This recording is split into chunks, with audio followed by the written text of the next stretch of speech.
Olá você que tem nos acompanhado aí todas as terças-feiras, conforme o combinado, aqui estamos de novo.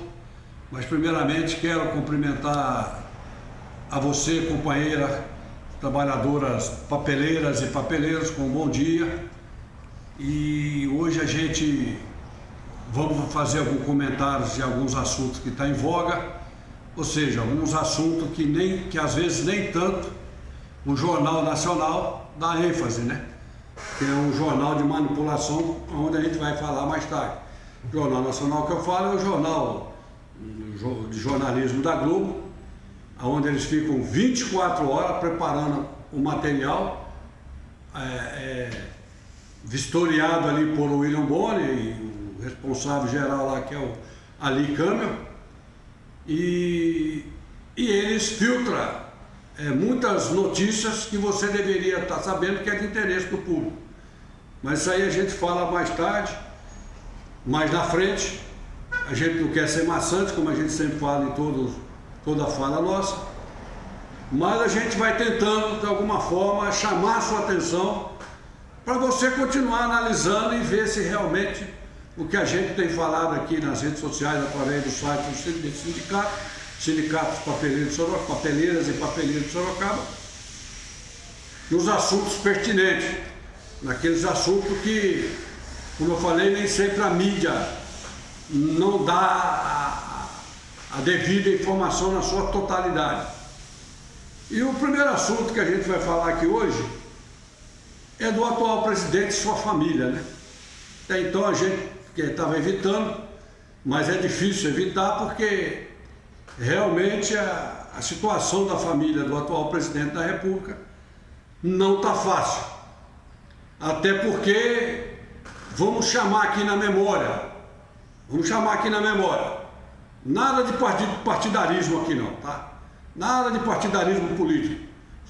Tentando falar realmente os acontecimentos pelos fatos. Então vamos lá. O filho do Lula era dono da Oi e dono da Friboi. E isso pesou muito na vida política de Lula e respingou até nos outros candidatos do Partido Trabalhador. O Lula era dono de uma Ferrari folheada a ouro. Enfim, a família do Lula era bastarda. Quase que isso implicou na derrocada da família do Lula, como do companheiro Lula politicamente. Agora, vocês imaginem se fosse os filhos do Lula que fossem miliciano, conforme sai na imprensa em geral, entendeu? Com rachadinha lá com o funcionalismo público lá na Assembleia Legislativa do Rio de Janeiro. Isso a gente sabe por alguns canais na mídia que informam a gente, entendeu? E também essa questão do Queiroz. Já imaginou se isso fosse da família do Lula? O Brasil já tinha virado de perna para o ar. E por que não vira de perna para o ar ao contrário agora? O que está acontecendo com a gente?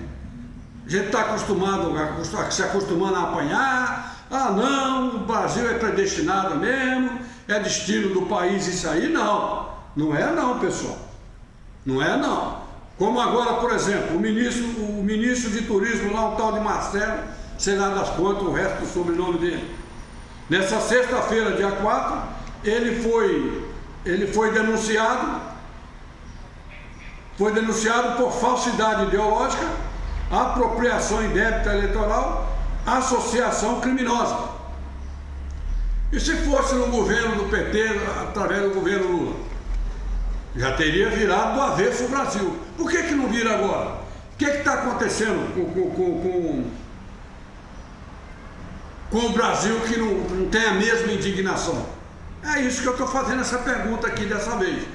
São assuntos que a gente faz tempo que está acompanhando, mas a gente traz a baila aqui agora para você analisar e ver se isso por que isso não causa indignação. O que está acontecendo? O atual presidente pode tudo? Não, ele pode tudo. Queria indicar o filhinho dele para embaixador. E se fosse o Lulinha? Como é que esse país estaria? A mídia raivosa já estaria com suas setas e com suas flechas prontas para detonar. O que está acontecendo, meu povo?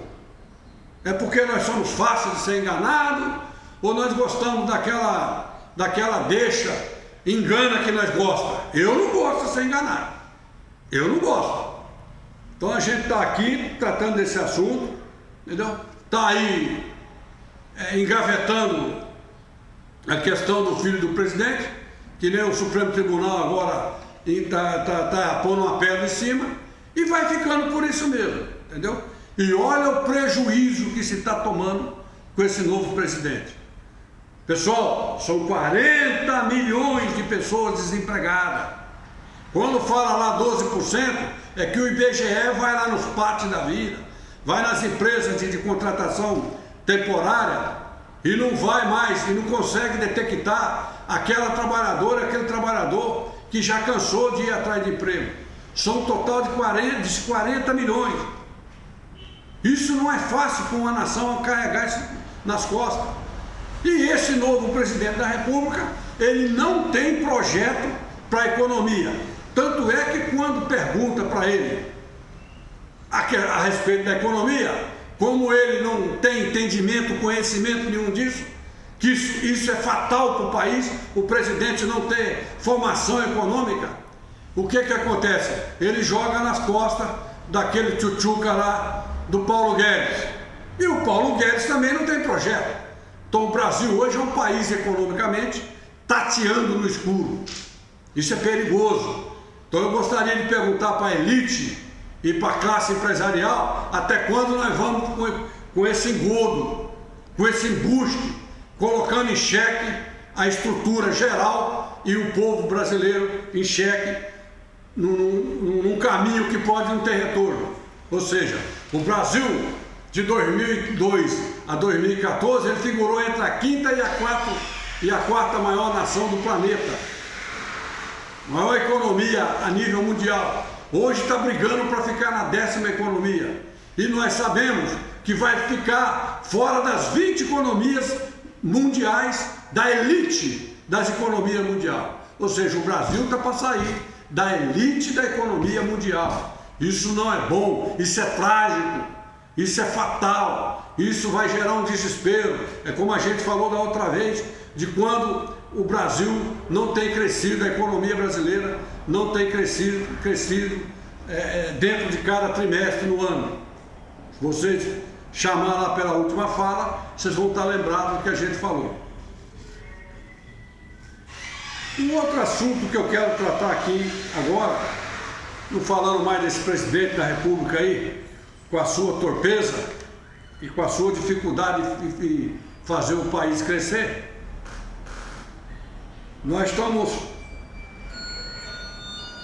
falar agora a respeito do camarada Lula, do grande estadista Lula. Porque do Lula é fácil falar, não é difícil falar do Lula. Não é difícil falar do Lula, porque hoje o povo sabe, através do Intercept, do Gleam, que o Jornal Nacional esconde, porque protege o Moro. Sabe-se que o companheiro Lula está na eminência de ser eleito ou ganhar um prêmio Nobel e ser eleito como o camarada da paz, o homem da paz desse ano. Por quê? Porque tirou o Brasil do mapa da fome, levou para a classe média cerca de 42 milhões de pessoas, 42 milhões de pessoas que, aliás, voltaram para a linha de pobreza, somente em 3 anos, com 2 anos de governo Temer e nem um ano desse atual governo. Esse povo já está com a pulga atrás da orelha porque estão descendo economicamente, não estão conseguindo manter naquele momento do governo do companheiro Lula. Então o que acontece? O Brasil está numa decadência e pelo feito que o Lula fez, onde ele reduziu a mortalidade infantil, tirou o Brasil da fome, isso não é eu que estou falando, isso é a ONU que registra, está registrado lá na ONU. Se você não sabe, fica sabendo. O mundo inteiro está torcendo, todas as nações estão torcendo e votando a favor do companheiro e camarada Lula para que ele venha ser eleito e ganhar o prêmio Nobel. Isso é coisa que o brasileiro não consegue enxergar. Se o brasileiro, nós aqui não conseguimos enxergar, o mundo lá fora consegue. E se Deus quisesse que aprove a Deus que ele venha ser eleito e leve esse prêmio, não para jogar na cara de ninguém, não, simplesmente para honrar méritos e honra quem merece. E o Lula é um grande guerreiro em combate às desigualdades e também à fome, tanto no Brasil como no mundo. Tanto é que eu posso garantir que tanto isso é fato, isso é verdadeiro, porque lá na Argentina, o governo socialista e progressista, o candidato socialista e progressista da Argentina, o Fernandes, no seu programa de governo, ele já está colocando o Bolsa Família, a exemplo do que o Lula fez aqui no Brasil, o Bolsa Família, que lá será a Argentina sem fome. Então por aí vocês veem o impacto, entendeu? E o reconhecimento que a humanidade tem com o companheiro Lula. Se os brasileiros não têm, entendeu? Mas o mundo tem essa visão. Se o brasileiro não tem, entendeu? Até porque parece que nós aqui no Brasil, nós ficamos individualistas, entendeu? Vivemos aquele momento de vaca gorda da época do presidente Lula e o primeiro mandato da presidenta Dilma. Não vou falar do segundo mandato da presidenta Dilma, porque o Congresso travou todo o pacote fiscal que ela ia fazer, um pacote fiscal que não seria essa mesma monstruosidade que está acontecendo hoje com o atual presidente, que é a perda de todos os direitos, de forma geral, liquidando com os seus direitos de trabalhador e trabalhador com a CLT. E aí mais para frente a gente vai citar aqui aonde você está se lascando e aonde você está se ferrando, se nós não tomarmos uma atitude, não irmos para a rua, tem que ir para a rua, ganhar a rua, que nem está acontecendo lá no Equador, que nem, entendeu? Em muitos países, entendeu? A França, a Alemanha, por exemplo, e a França quis mexer na Previdência lá, o povão foi para a rua, fez voltar atrás. A Argentina, o povo brasileiro na rua, o povo argentino na rua, gritava que lá não era Brasil, aqui não é Brasil, e fez a nova reforma da Previdência. Se acabar, tanto o governo como os políticos lá do Congresso, deputados e senadores, não tiveram a coragem de votar porque sabiam que ia apanhar na rua. Por que essas nações conseguem e nós não conseguimos?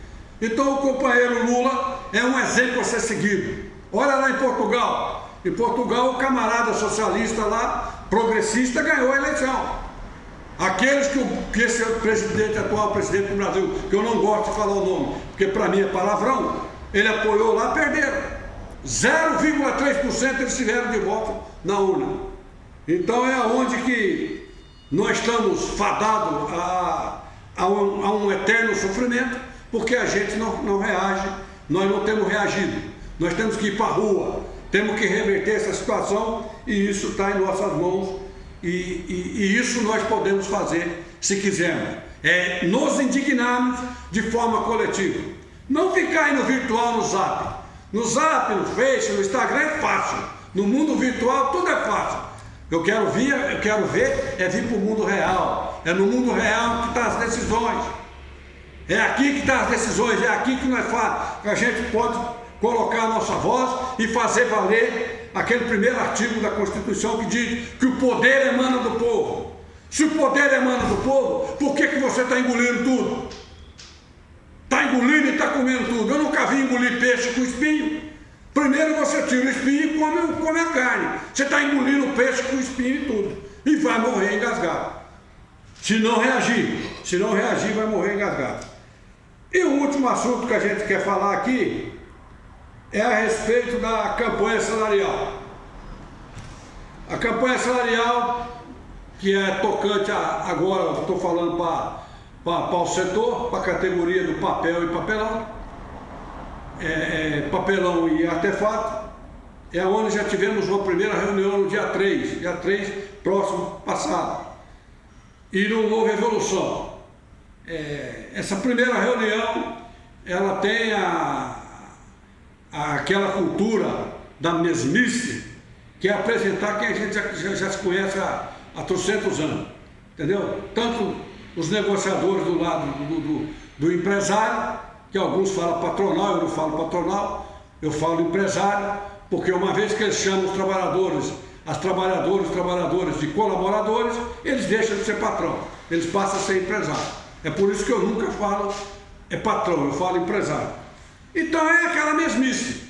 Eles se apresentam para nós e nós se apresentamos para eles. Eu não concordo com isso. Eu creio que tem que haver uma dinâmica maior, e é isso que há anos a gente vem batendo para mudar essa dinâmica, essa questão. Até porque nós temos cerca de 80 cláusulas na convenção coletiva e a maior parte dessas cláusulas elas vão se renovar a cada 2 anos. Nós temos mais 1 ano ainda. Então é poucas cláusulas que nós vamos tratar. Eu creio que não carece de estarmos maiando em ferro frio, naquela mesmice de sempre, e eu creio que dá sim para negociar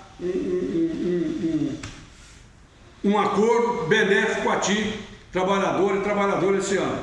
Então eu só estou falando aqui da campanha salarial, que na primeira reunião é aquilo de sempre, entendeu? Então dia 10 tem uma nova reunião, dia 10, eu creio que ali já vai começar a mostrar a cara do empresariado, o que o empresariado pretende, entendeu? E eu quero aqui mandar um recado para os empresários, que eu gostaria de saber, por mais dificuldade que eles venham ter numa crise, por que eles não ficam pobres, como ficam as trabalhadoras e os trabalhadores? Por quê? Porque eles ganham com a crise. Eles ganham. O empresário nunca perde com a crise, a não ser aquele empresário que por um motivo de gestão não consegue ficar no mercado, mas isso aí é outro assunto. Mas o que nós temos negociado, nós já vivenciamos crises quando a direita estava no governo, mas nós sabíamos que era uma crise que nós poderíamos sair. Agora não. Agora é uma crise onde tem um governo neofascista no Brasil, que, como eu já falei, não entende de economia e deixa a economia na mão de um inepto que não tem a mínima condição. E quem é que colocou esse inepto lá como ministro da Educação? O próprio empresariado. Então de que o empresariado se queixa? Se queixa cada um do empresariado lá na Babilônia, na Fiesp, dos seus próprios erros, dos seus próprios tropeços. Entendeu? Como se não bastasse os tropeços da China com os Estados Unidos na questão da economia mundial, o tigre contra a águia, né? E o urso lá no Oriente Médio só observando tudo. De uma hora a gente explica sobre esses animais, o que cada um significa, e como se não bastasse essa dificuldade, eles agora colocam a dificuldade aqui no Brasil. O próprio empresariado traz dificuldade aqui no Brasil, inclusive na época do acordo coletivo, que muitos das trabalhadoras e dos trabalhadores chamam de dissídio. Então o que acontece? Não é dissídio, é acordo coletivo, mas quando chega essa época do acordo coletivo, vem aquela questão de dificuldade, de muito estoque, que está assim, que no mercado interno, o mercado externo, nós não estamos vendendo. Aí vocês podem notar, passou a campanha salarial, ninguém fala de dificuldade mais. Então eu creio que é isso que nós não estamos mais aceitando, não é nem por aceitar, isso já está nos deixando já entediado.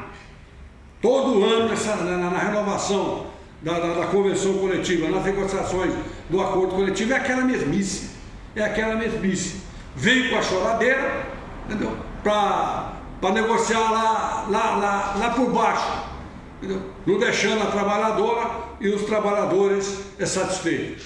Então, essa primeira apresentação, a primeira reunião, no dia 3 próximo passado, foi essa questão deles virem se apresentar. Eu estou aqui dando a satisfação para você, trabalhadora e trabalhadora do nosso setor, como também no dia 10 agora vai ter mais uma nova reunião, não sendo repetitivo, mas deixando claro que você tem que ficar atento, e você tem esse canal agora para ficar atento, em tempo hábil, em tempo recorde você tem esse canal que muitas vezes a gente ia entregar boletim para você ficar sabendo.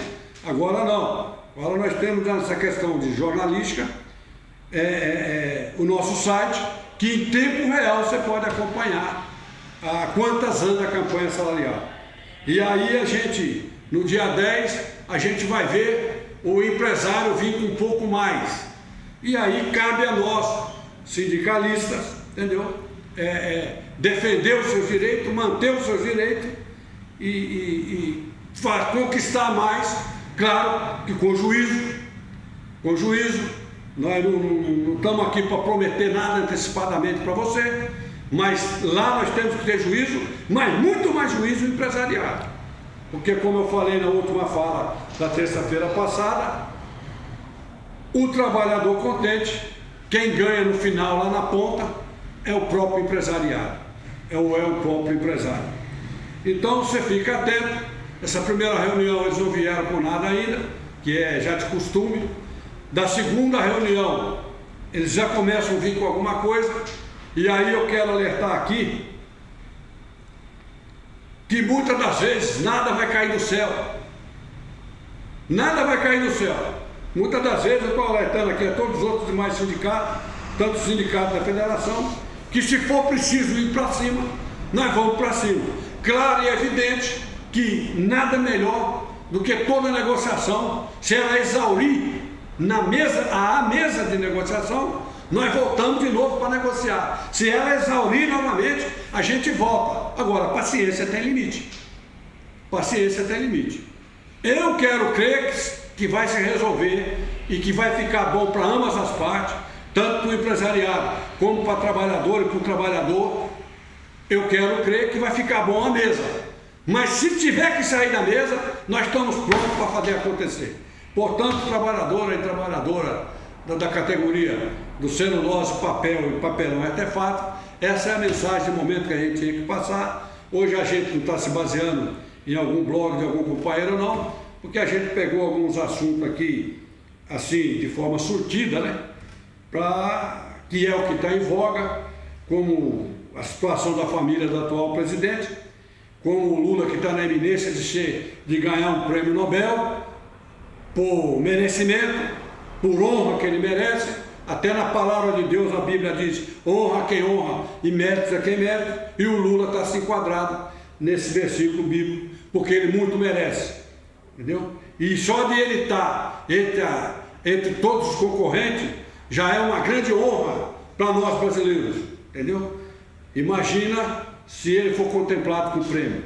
Vamos fazer uma festa, porque Lula é digno como estadista e como autoridade, ele é digno de ser honrado e ter méritos, entendeu? Claro que honra é a Deus acima de todas as coisas. Não é isso, não estou endeusando Lula, que nem Lula aceita esse voto, tá? E ninguém deve aceitar esse voto. Deus é só um, é o soberano, é o criador de todas as coisas, que não é outro Deus, senão o Deus de Abraão, o Deus de Isaac, o Deus de Jacó e o Deus do nosso Senhor Jesus Cristo. E falamos aqui também da campanha salarial e espero que tenha chegado, que fique contente, chegue a ser contente essa fala. E qualquer coisa nós estamos aqui no site do sindicato, spapelsor.org.br, e também estamos no Face para ouvir e para saber da sua impressão daquilo que você tem ouvido aqui na nossa fala. Um abraço a todos e até a próxima terça-feira, querendo e permitindo o nosso Deus. Um abraço e fique com Deus a todos vocês.